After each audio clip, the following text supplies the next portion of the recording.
Hello, welcome to my channel, Tishashu Vlogs.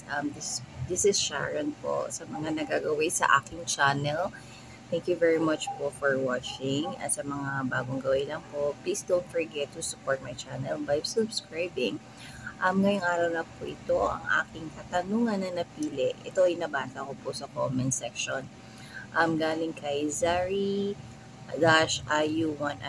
Ang sabi niya, normal lang ba sa CS, sa cesarean, na 2 months na daw ang nakalipas, pero masakit pa din yung tahi niya sa loob at di siya makalakad or makatayo ng matagal.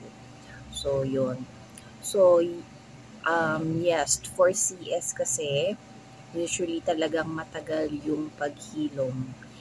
Hindi naman porket na hilom na yung sa taas, sa may balat mo, yung sa ilalim ng balat, medyo makapal pa yan, sariwang-sariwa pa siya. So, talagang medyo masakit pa yan. Naranasan ko rin yan talaga na mahirap nakatayo or nakaupo, sumasakit. Actually, ngayon, ilang years na nakalipas. Pero mararamdaman mo dun sa part ng tahi mo, parang meron siyang meron siyang numb, hindi siya, walang pakiramdam. So, iba talaga pag inoperahan ka, hindi mo alam kung magiging normal pa ba yung katawan mo.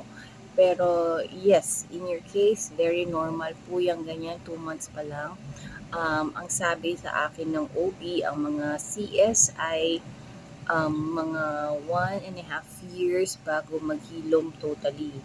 Yung sugat sa labas, 1 month, okay. Medyo parang nag-heal na siya, nag-close na siya. Pero yung sugat mo sa loob, 1.5 years pa bago siya talaga totally mag-heal. So, talaga medyo matagal. Kaya siguro advice ng mga OB na before mga CS na nanganak, kailangan 3 years pagitan bago ulit mabuntis, because of that, kasi matagal-tagal ang recovery ng mga CS. So don't worry, maraming nakakaranas ng ganyang sitwasyon. Just enjoy yung pag-aalaga sa baby mo, and in time is maghihilom din yung sugat na yan. Ayan, at kilos ka na ng normal. Ayun.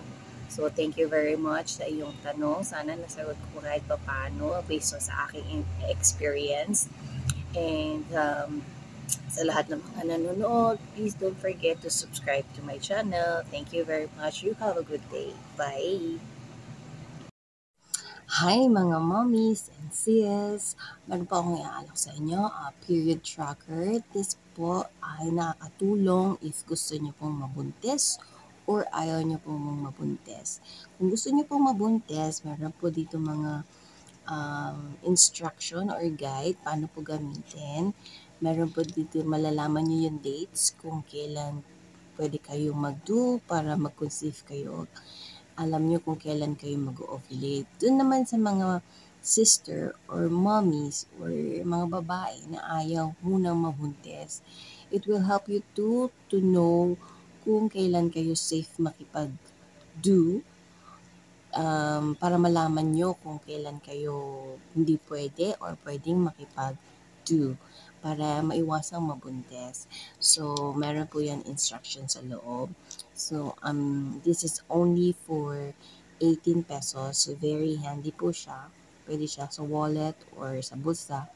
So, 18 pesos po ito sa Shopee. I'm gonna put the link in the description below. Thank you lang po. Sana supportahan niyo po. Bye!